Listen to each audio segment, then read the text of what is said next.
नमस्कार, जय हिंद। आज का जो हमारा वीडियो टॉपिक्स है वह टॉपिक्स काफ़ी इंटरेस्टिंग है। आज हम लोग जानेंगे कि वो जो मोहम्मद गजनबी था उसने कितने सारे संपत्ति लूटा था सोमनाथ मंदिर से, और इसके बाद से उसने अनेक मंदिरों पर हमला किया था। आज उसके बारे में हम लोग जिक्र करेंगे। आपको पहले ही बता देते हैं कि मोहम्मद गजनबी ने भारत के जो सोमनाथ मंदिर था उसमें जो है उस ज़माने में अगर आज से हम कंपेयर करते हैं तो आज हम जानते हैं कि दुनिया का सबसे बड़ा गोल्ड रिजर्वर और किसी देश के पास है तो वो कौन है? तो वो है अमेरिका। कौन है? अमेरिका। अमेरिका के पास हम बता देते हैं कि 40 लाख करोड़ का गोल्ड रिजर्वर है। लेकिन अभी मैं बता देते हैं आसान भाषा में कि उस 2024 ईस्वी में मोहम्मद गजनबी ने जो मंदिर को लूटा था उस केवल एक मंदिर से 20 लाख करोड़ की संपत्ति को लूटकर ले गया था। और हम लोग अनुमानता अगर उसने जो है भारत में 17 बार आक्रमण किया था और 17 बार के आक्रमण में मोहम्मद गजनबी ने लगभग भारत से 40 से 50 लाख करोड़ की लूट किया था। और उसका प्रमाण आज हम आपको दिखाने वाले हैं। हम ये भी जानते हैं कि मोहम्मद गजनबी के लूट का इतिहास के पन्ने जो है विश्व के अलग अलग पुस्तकालयों में लिखी पड़ी है। लेकिन हम आज तक जो है ये देखते आ रहे हैं कि भारत के जो जितने बड़े या छोटे मंदिर हैं हर महीने हर हफ्ते कहीं ना कहीं मंदिरों में लूट चालू है। चाहे मूर्ति तोड़ा जाता है या संपत्ति लूट ली जाती है या उस मंदिर के जमीन अधिग्रहण कर लेती है, ये सतत चालू है। लेकिन फिर भी जो है आज के डेट में हम नहीं समझ पा रहे हैं। इसीलिए सबसे पहले सरकार से दरख्वास्त है कि इसके लिए इतना मजबूत कानून बनाया जाए कि मंदिर की संपत्ति को कोई छू ही नहीं सके। ठीक है ना? नहीं तो ये लूट हमेशा आगे भी बना रहेगा। आइए हम लोग इस पर बात कर लेते हैं। इतिहास कह रहा है कि उस प्रसिद्ध लूट की ओर बात कर लिया जाए जिसके वर्णन से दुनिया के पुस्तकालय भरे पड़े हैं। सितंबर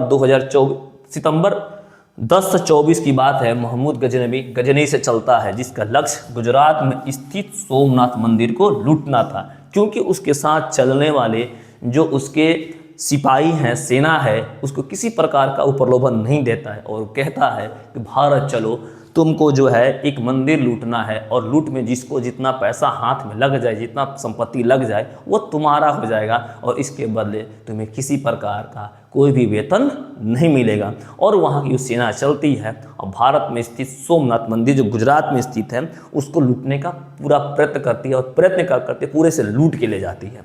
तो चलिए आज हम लोग इसमें और डिस्कस कर लेते हैं कि सोमनाथ मंदिर वैभव, श्रद्धा और सनातन गौरव का एक प्रतीक है। वहां पहुंचकर मोहम्मद गजनी की सेना ने जो किया वह भारत के धार्मिक इतिहास पर कुरतम लूट और विध्वंस की कालिमा बनकर चिपक गया, जिसे आज भी हम सनातनी ढो रहे हैं। फिर भी मंदिरों की सुरक्षा के लिए किसी प्रकार का कोई भी मजबूत कानून हम लोग नहीं बना रहे हैं, यानी हमारी सरकार नहीं बना रही है। अगर हम बात कर लें मंदिरों को तोड़ते समय उसे क्या मिला, तो उसे मिले हजारों की संख्या में सोने और चांदी की गढ़ी हुई विशाल मूर्तियां जो हजारों की संख्या में थी, एक और दो नहीं, हजारों की संख्या में थी।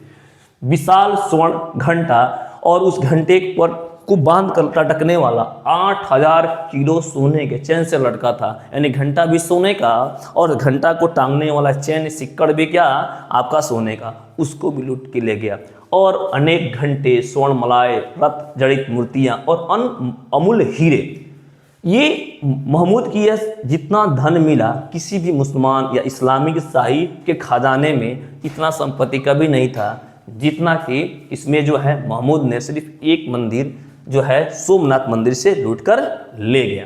अगर हम लोग तुलना करें, आज अमेरिका के पास दुनिया का सबसे बड़ा गोल्ड रिजर्वर है जो कि 40 लाख करोड़ रुपए मूल्य का है, लेकिन महमूद की केवल सोमनाथ मंदिर से की गई लूट इससे कमतर नहीं थी। यह कोई कल्पना नहीं है, केवल अनुमान के आधार पर भी इस लूट की कुल कीमत बात कर ली जाए तो 20 लाख करोड़ रुपये आंकी जाती है।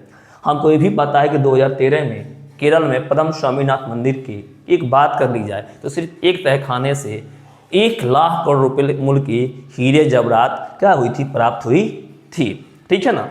सोमनाथ की यह लूट इतिहास में दर्ज दुनिया की सबसे बड़ी प्रमाणित लूट मानी जाती है। इसी घटना ने मोहम्मद गजनी को इतिहास का सबसे बड़ा मंदिर लुटेरा बना दिया। उसका लालच यही नहीं थमा, उसने तान्हेश्वर जैसे धंडाए मंदिरों को लूटकर ध्वस्त कर दिया। कुल मिलाकर उसने भारत पर लगभग 17 बड़े हमले किए और इस 17 बड़े हमले में भारत में हजारों की संख्या में उसने जो मंदिरों को तोड़ने का प्रयत्न किया और तोड़ भी दिया। उसकी मन यहीं पर नहीं भरा। इस सभी हमलों से भारत के मंदिरों से कम 40 से 50 लाख करोड़ रुपए की लूट करके गजनी ले गया। सोचिए कि अगर ये संपत्ति आज भारत में होता तो भारत विश्व गुरु नहीं विश्व शक्ति बना रहता। इतना लूट होने के बाद से भी आज भी हमारे देश कहीं ना कहीं किसी न किसी माध्यम से लूटा जा रहा है और आज भी मंदिरों में लूट मची हुई है। इसीलिए सरकार को चाहिए कि सरकार को जो है एक मजबूत से मजबूत कानून बनाए जो मंदिर की संपत्ति को कोई लूट ही नहीं सके। जब भी उस संपत्ति खर्च हो तो जनमानस के लिए खर्चा हो। दुर्भाग्य की बात यह है कि गजनी का सुल्तान कहकर जिस राष्ट्र को लूटा गया वो अपने इतिहास की सबसे बड़ी लूट पर भी चुप्पी साधे बैठा है। यानी कि आज जो है हम जानते हैं कि भारत के अगर बाहर हम जाएं तो कोई हमसे तो यही कहेगा कि भारत के मंदिरों को सरेआम लूटा जाता है और वहाँ के जो लोग हैं जनता है वो आज तक कुछ नहीं कर पाएगी। यानी कि हमें जितना चाहे उतना भारत को लूट सकते हैं, भारत वाले कुछ कर ही नहीं सकते हैं। ये हमारे लिए बहुत शर्म की बात है, गौरव की बात नहीं है। ठीक है ना। अगर हम लोग बात कर लें एक और मंदिर में, थानेश्वर मंदिर और मथुरा मंदिर जो वैदिक वैभव की जो है राख बनी हुई है। सोमनाथ के महालूट के बाद महमूद गजनबी की नज़र उस भूमि पर पड़ी जो स्वयं वेदों की गूंज है।